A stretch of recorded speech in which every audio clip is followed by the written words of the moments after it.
Magandang araw mga ka-XUL Master. Bago tayo mag-umpisa, disclaimer lang muna.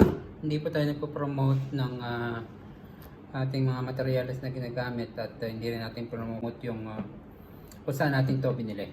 So, yun. Itong video na ito ay patungkol sa ating nakuhang free wallet from eMarine Hub. To make the story short, ang totoo niyan kung paano tayo nakakuha ng debt free wallet from eMarine Hub ay bumili ako ng gamit mula sa kanila. Sad to say, naubusan tayo ng stock. I mean, that time, ipakita ko sa inyo yung picture. Kinancel ko yung item dahil that time nung in-order ko yon, available pa siya, pero nagtaka ako after few days hindi agad dumarating, pero usually 1 to 2 days dumarating agad yung shipping ng eMarine Hub. So yun nga, dahil nga hindi ka dumating, nag-send ako dun sa ano nila. So yun, maganda, very reliable yung WhatsApp customer service sila. Once na nag-message ako, very polite, sabi nila tinanong lang kung ano yung order number, tinanong ko kung ano yung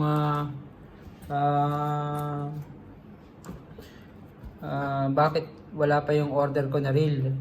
So yun nga, sabi nila not available yung stock. Dahil doon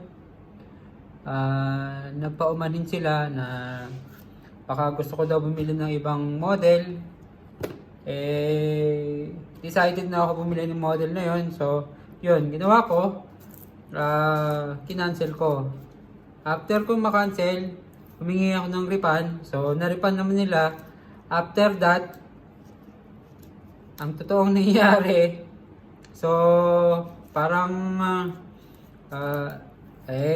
alam natin ang eMarine Hub, reliable resources yan para sa fishing tackle. So, ayaw nilang masira siguro. Dahil doon, binigyan na tayo ng 100 dirham free sa wallet natin. So, ipakita ko sa inyo yung picture na meron akong 100 dirham na ibinili nga natin ito. So, yun, buksan na natin to. Tingnan natin kung maganda yung nabili kong pang XUL na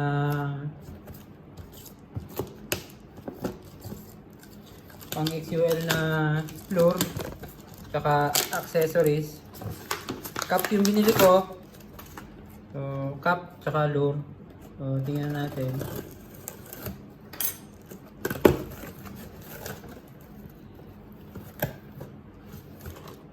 Yun. So, ito yung cup. Ganda mga master. Camouflage na parang camouflage na blue pero isda. Isda yung pagkaka-camouflage niya. So, yun.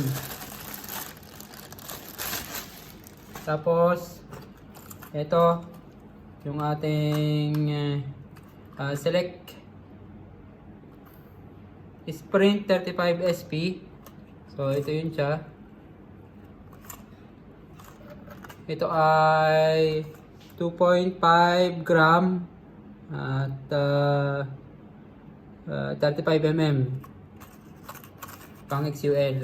Tapos, ito namang isa. So, 2.5 gram din. 35 mm. Tapos ito isa, dalawa. So, yun. Yun nga. Pinambili natin yung wallet natin na nakuha mula sa Marine Hub. Dahil dun sa, at meron pa pala silang thank you card. So, thank you Marine Hub. Kung napapanood mo yung video, baka naman Hindi, maraming salamat. So, yun. Reliable yung, ang point ko is reliable yung online shop ng tackle, itong Imarin Hub sa Middle East. So, tsaka yung kanilang customer service, okay din. Tsaka kung may complaint ka, reply agad sa email. Tsaka yung order mo, may tracking. So, hindi natin pinopromote, paalala lang. Yun na experience ko lang. So, kung gusto nyo bumili sa Marine Hub, so, nasa inyo po yun. Ako lang ay nag-review kung paano ko siya nakuha. So, yun, malaking bagay. So, yun lang. Maraming salamat sa mga nanood, mga master. Ito ulit si XUL Angler Lloydie. So, yun. Peace out.